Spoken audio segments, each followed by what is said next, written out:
Hello, welcome to Values, Virtues, Ethics and Morality. I am Mangela Pillay, and it is my pleasure to introduce to you today Sister Denise, who has been practicing Rajyoga Meditation with the Brahma Kumaris for several decades. Today's topic is called Freedom of Expression, and as with all of these shows in this series, the point of this show is to get people to look at their own value system, whether they are the same on the inside as they are on the outside, to look at your relationships and look at your life and ask yourself the simple question, is who you are and what you have become working for you?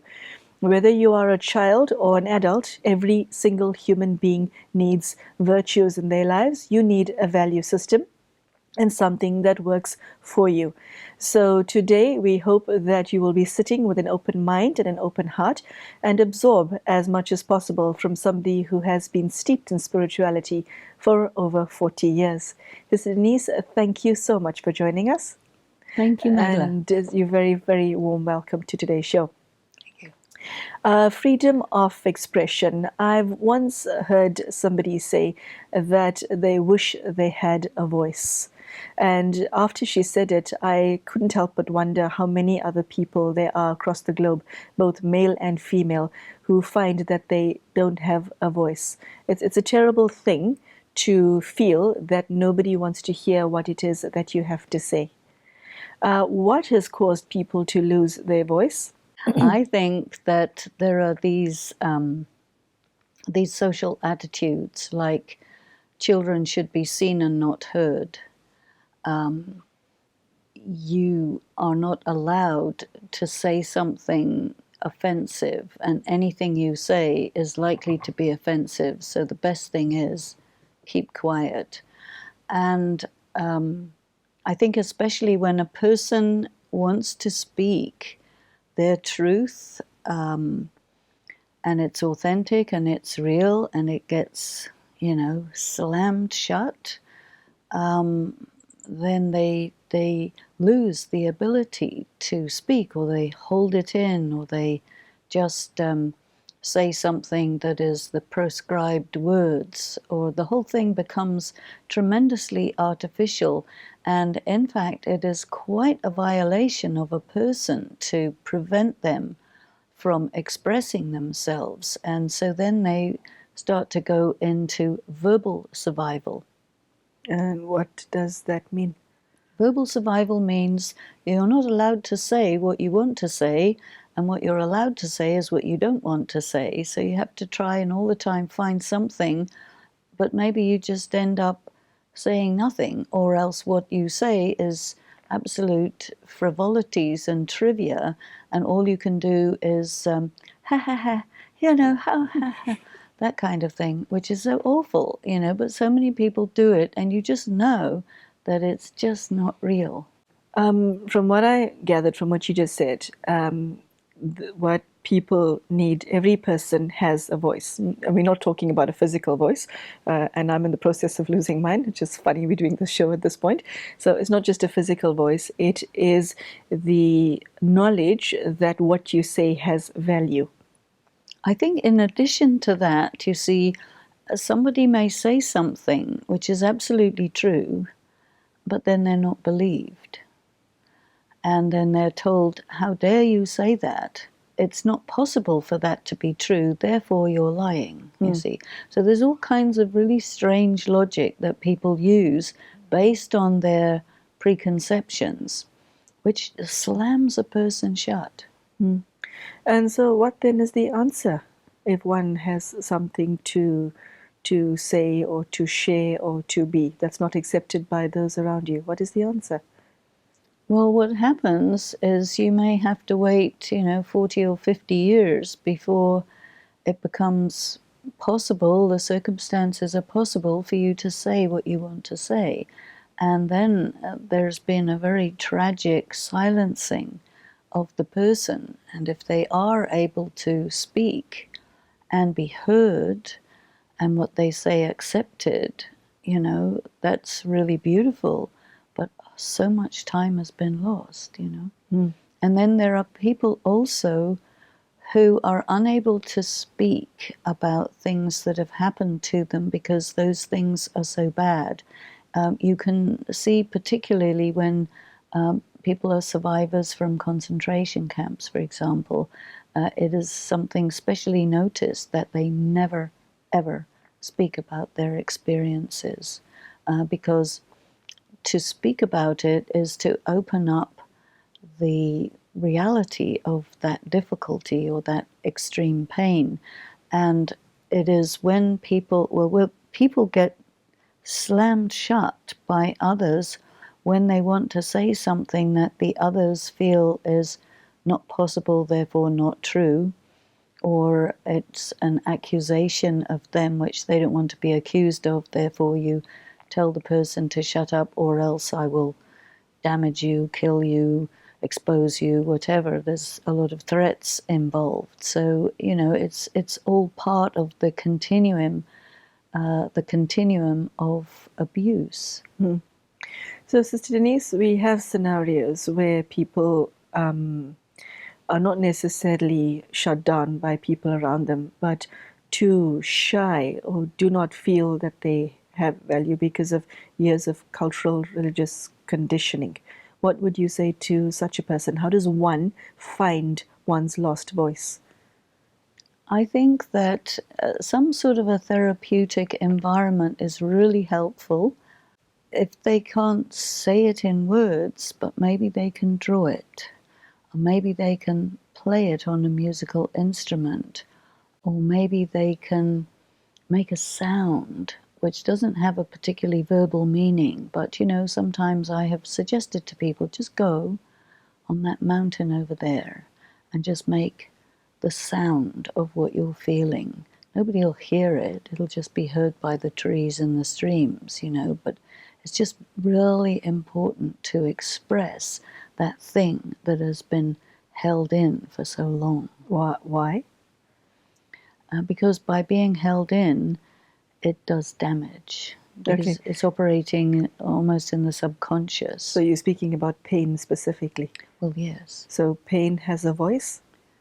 Well, the voice of pain, the other people don't want to hear it because they're implicated.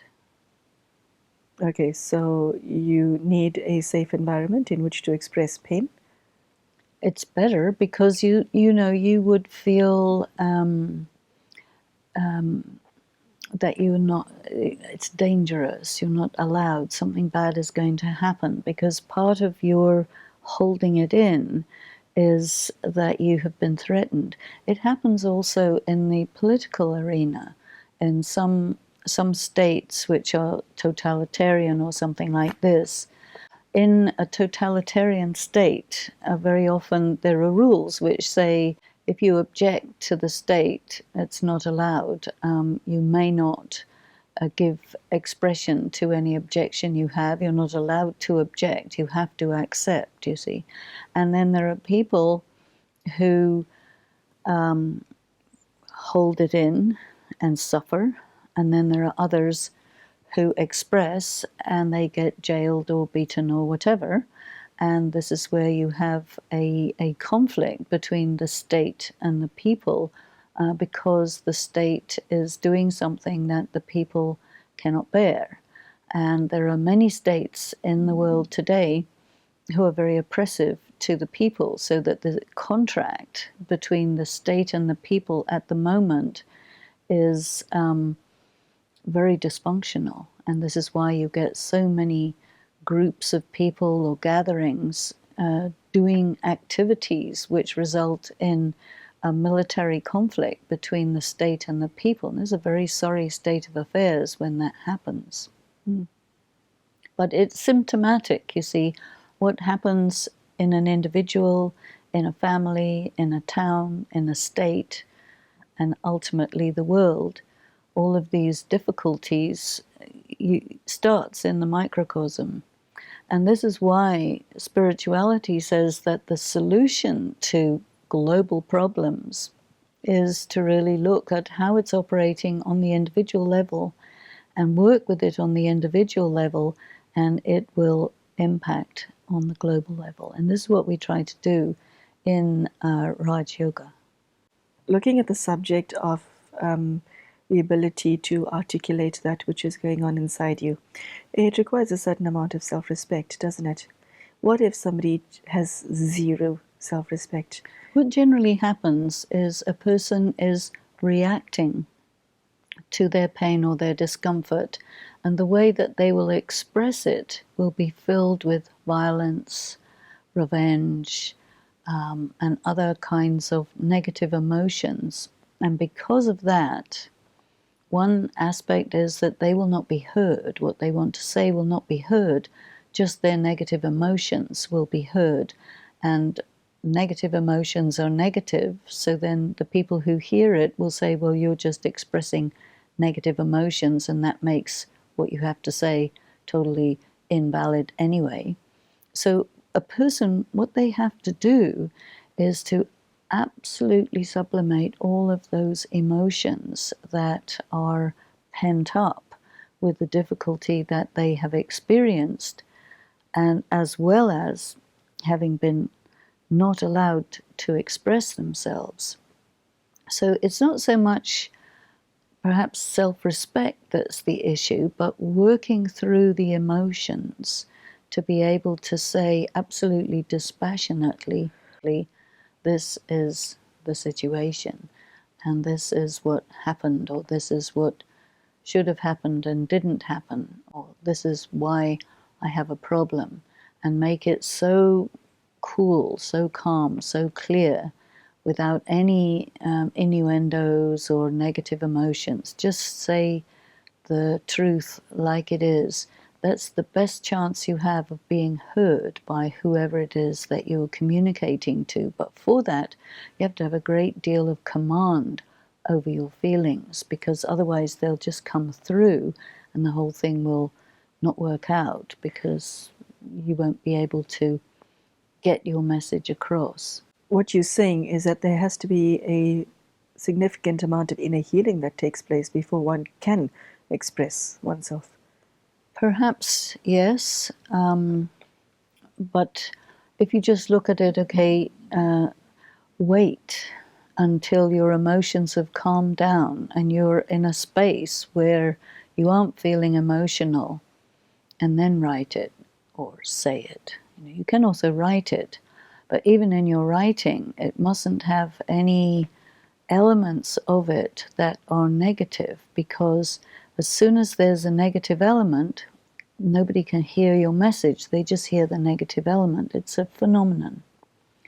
And a lot of people, they just don't know that, and so they're not willing to wait until they're calmed down, or they're not willing to just write without being accusatory, you see, and just say, it was like this. So that means you have to be really detached. That's a lot of work to get yourself to that point. You have to really, I think, be helped spiritually before you can do that. If one has been suppressed or oppressed for many, many years, there's bound to be a mountain of negative feelings. Yes. How does one come to terms with that and do what you just said? How do you heal from that? How do you rebuild your inner world and talk? One way is to begin a process of drawing, writing poetry, expressing it in ways which are not, you're not expressing it to who you want to express it to, but you're just expressing it for yourself. It's very good when people write their story and then after a few days read it back to themselves, or maybe even read it to someone who's not involved, because you have to be able to be comfortable with expressing the thing. And then when you have to express it to the person that it's about, that requires a lot of preparation for it to be passed across, communicated effectively. So there's a lot of work involved, a lot of exercises involved that really can help people. And these are becoming more and more known, so it's becoming easier than it was earlier. So Denise, many people, and in this context, people who didn't have a voice historically, don't actually know how to speak. So you get people who have something to say that's worth listening to, but yet because of being, for example, emotionally violent, every time they open their mouths, you just hear that. Okay? Do you teach yourself how to communicate? Do you learn it from someone else? I think it's very much part of the practice of Raj Yoga, actually. It is said that public speaking is one of the most stressful things that can happen to a person. Tell me about it. But you put yourself in that situation again and again on a small level, bigger level, bigger level, bigger level. I have had experiences of finding myself in front of 5,000 people for the first time, and that's 10,000 eyes looking back at you, and it's an energy, you see, that a person really needs to be comfortable with. Otherwise, it can paralyze you. And You're talking about fear, aren't you? It is a kind of a fear, yeah. It's a stress.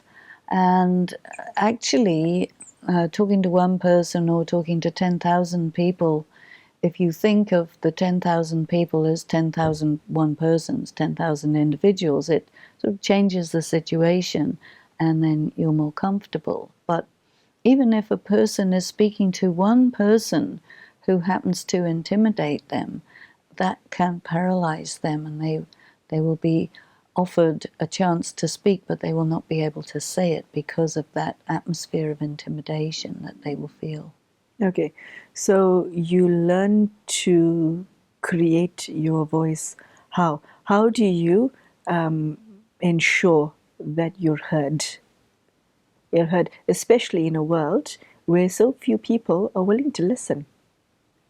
There are just lots of techniques that people have evolved because it's happened to so many people that they get frustrated with being in situations where they just can't get heard. So they'll sit down with themselves and figure out techniques and systems and so on, which are now out there and available, and people collect them in manuals and so on, so that you can actually teach yourself to express yourself. Now, previously it wasn't available, but yes, it is. And also, in relationships, there are so many circumstances where we, as we two are doing now, talking about communicating, and bringing in our experience. How do I do it? How do you do it? How does someone else do it? And then it becomes something that somebody can say, oh, I didn't know you could do it like that. Let me try. And then it starts to work for them, you see. So it's a matter of learning, just like you learn how to cook or you learn how to, drive a car or whatever. You can learn all of these things. Freedom of expression, does that imply necessarily that one also has to have listening skills? It's very helpful to have listening skills, because expression isn't a monologue necessarily. Expression. Oh, that's a beautiful line. Expression is not necessarily a monologue. Okay, go on. Because someone is listening to you, so it's a dialogue. And there's an expression about dialogue, which is the flow through of meaning. And so when you're communicating with someone, you really want to try and be on the same page, be on the same side of the table, and not in an adversarial relationship, which communication is very often done like that, but it's not effective. It's very much better to be on the same side of the table and to, kind of work up to the awkward part. There's so many techniques that are there that one can use. How have you brought spirituality into your ability to express? Were you born articulate, or has your spiritual life impacted on your ability to express yourself? Maybe there are several things involved, but I always felt that, and I experienced it a lot, I will say something, say to a newspaper reporter, and the next day read it and see that what he or she says that I said is totally different from what I actually say. So I became very aware that, something may be very clear to me, but it's not going to be taken necessarily by the other person in the way that I'm intending it. So you really need to build a rapport and check, are you understanding what I'm saying? Can you tell it back to me so that I know that you have heard me? So these are some of the techniques that ensure that your listener has heard you, and then you listen to the listener. And if he has heard something else, then what have you communicated to him that he or she has heard, which is not what you intended to say, but they picked it up from you. So what's happening? There are a lot of unheard, unspoken aspects of communication. Body language is part of it, expression, intonation, many, many things count in communication, which you may not take into consideration until you hear it back. Yeah, because I know a lot of people are surprised when they listen to themselves on tape or CD, because they think, is that really me? Is that what I sound like? Yes. Yeah. So, Sister Denise, we've almost come to the end of today's show. There's somebody watching who feels that they do not have a voice at all. What is your message to him or her, whether it's a child or an adult, and who has something desperate that needs to be told? So they need to tell it to themselves. Write it down. Why is that?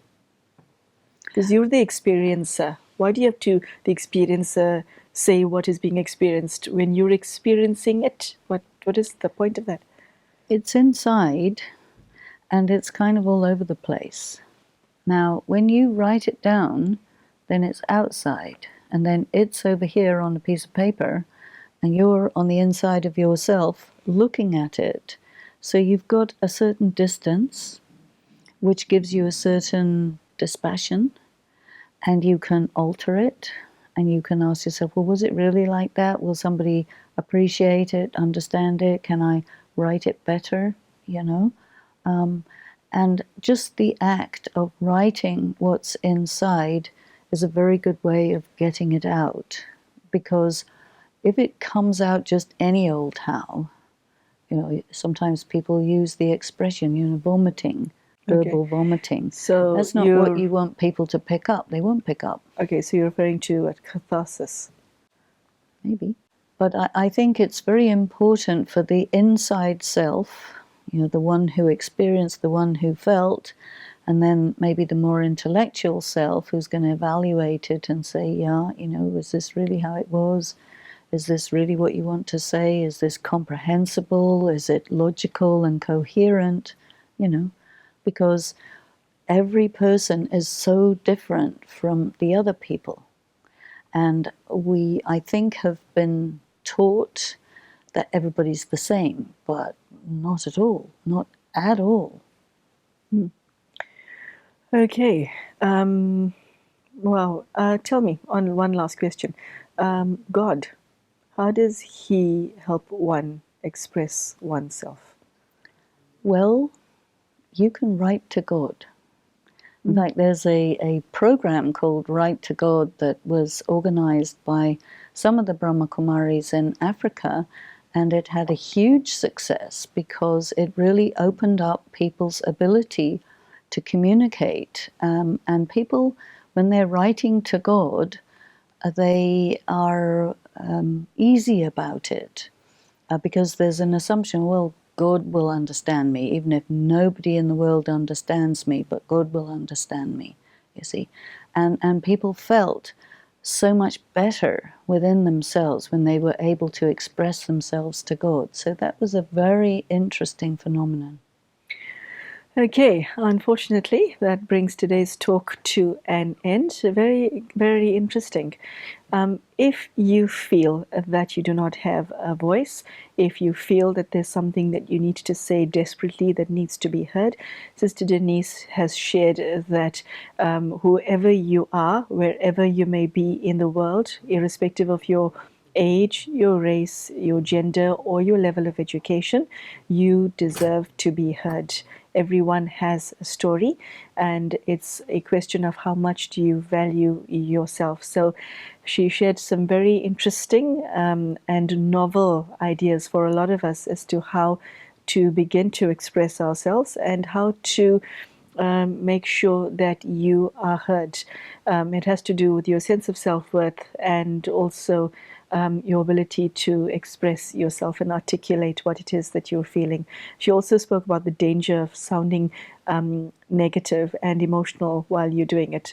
Very interesting topic, and as you see, directly related to our theme of having ethics and values, because part of a person's personal ethic is that they feel that they're heard. So, Sister Denise, thank you so much for your insightfulness, and I hope to hear you speak wherever you are. The last aspect that I really liked is the one of writing to God. And may I suggest that you try writing to God every day, because He will definitely understand you, even though everyone around you may not. So, Sister Denise, thank you so much. It's been very, very insightful, and we hope to see you soon. Thank you, and goodbye.